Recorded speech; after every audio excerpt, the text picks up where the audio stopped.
Good morning. So when I was in graduate school, I was a runner, and a friend and I decided that we were going to run the Boston Marathon. And so we started training, and we overtrained, and I developed knee and back problems. So I went to see a physical therapist, and they told me that I had to stop running, and instead I should just stretch. As I was leaving the therapist's office, the physical therapist's office, I saw an ad for a vigorous yoga class that promised not only to promote flexibility, but also to promote strength and cardiorespiratory fitness. So I thought, oh, well, this is a great way that I can stretch, but also remain in shape, and maybe I could even still run the Boston Marathon.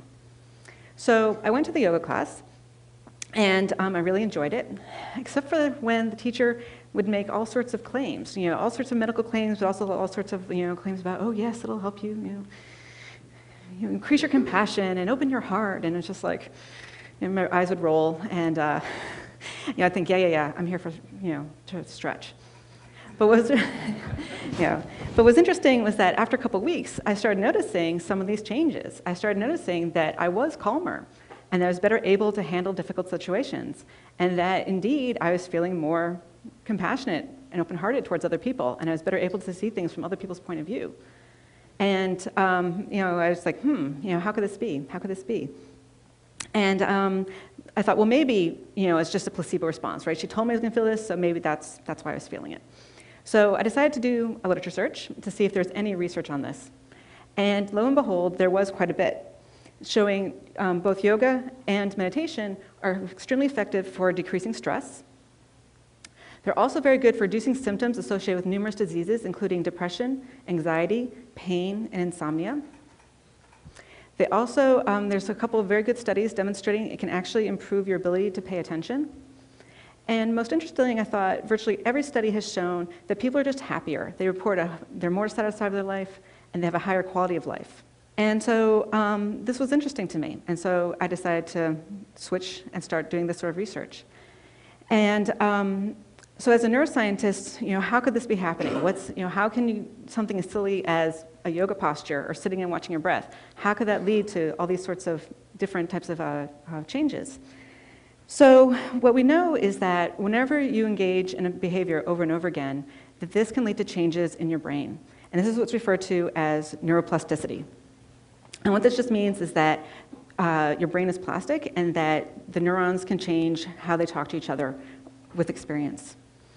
And so and there was a couple of studies demonstrating that you can actually detect this using machines like the MRI machine. The first study was with juggling. They took people who had never ever juggled before, and they scanned them, and then they taught them how to juggle, and they said, keep practicing for 3 months. Then they brought them back after 3 months, and they scanned them a second time, and they found that they could actually detect with the MRI machine changes in the amount of gray matter in the brain of these people in areas that are important for detecting visual motion. So I thought, okay, 3 months, can we detect, can meditation change brain structure too? That's something as simple as juggling. What about meditation? So the first study we did, we recruited a bunch of people from the Boston area, and these were not monks or meditation teachers. These were just average Joes who on average practice meditation about 30 or 40 minutes a day. And we put them in the scanner, and we compared them to a group of people who are demographically matched, but who don't meditate. And what we found is this, that there were indeed several regions of the brain that had more gray matter in the meditators compared to the controls. One of the regions I'm going to point out to you is here in the front of the brain. It's an area that's important for working memory and executive decision making. And what was interesting about it was when we actually plotted the data versus their ages. So here in the red squares, that's the controls. And this is something you see actually, it's been well documented that as we get older, not just there, but across most of our cortex, it actually shrinks as we get older.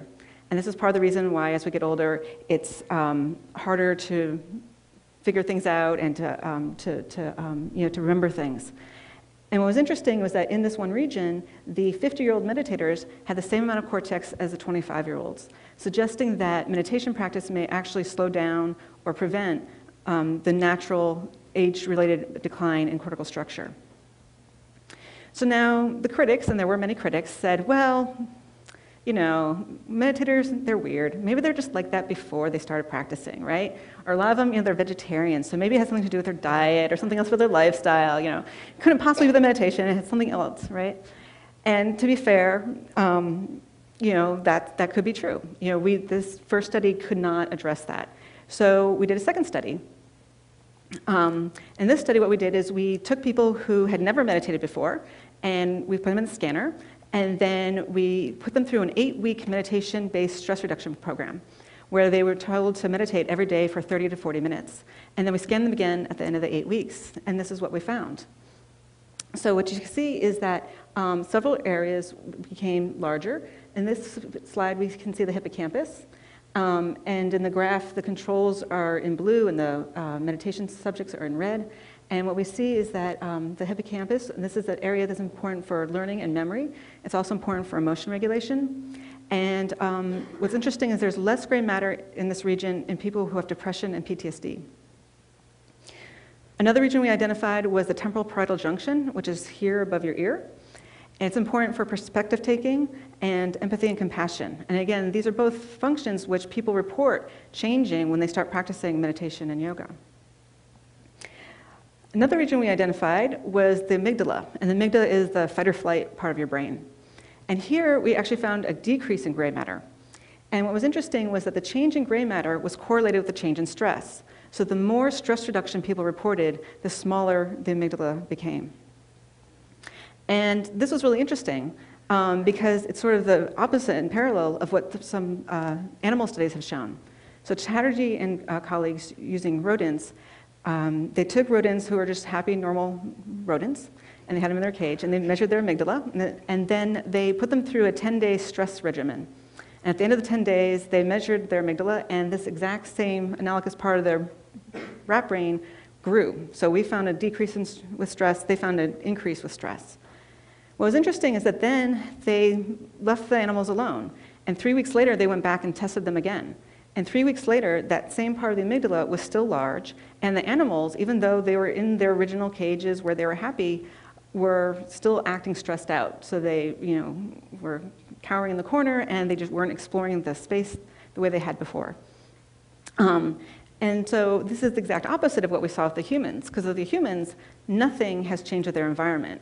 They still had their stressful jobs, all the difficult people in their lives are still being difficult, and the economy still sucked, but yet, their amygdala got smaller and they were reporting less stress. And so together, these really showed that the change in the amygdala, it's not responding to the change in the environment, but rather it's representing the change in the people's reaction and relationship to their environment. And then the other thing that the study shows us is that it wasn't just that people were saying, oh, I feel better, or that it was a placebo response, or that they were trying to please us, that there was an actual neurobiological reason why they were saying they felt less stressed. And so the idea that I'd like to share with all of you today is that meditation can literally change your brain. Thank you.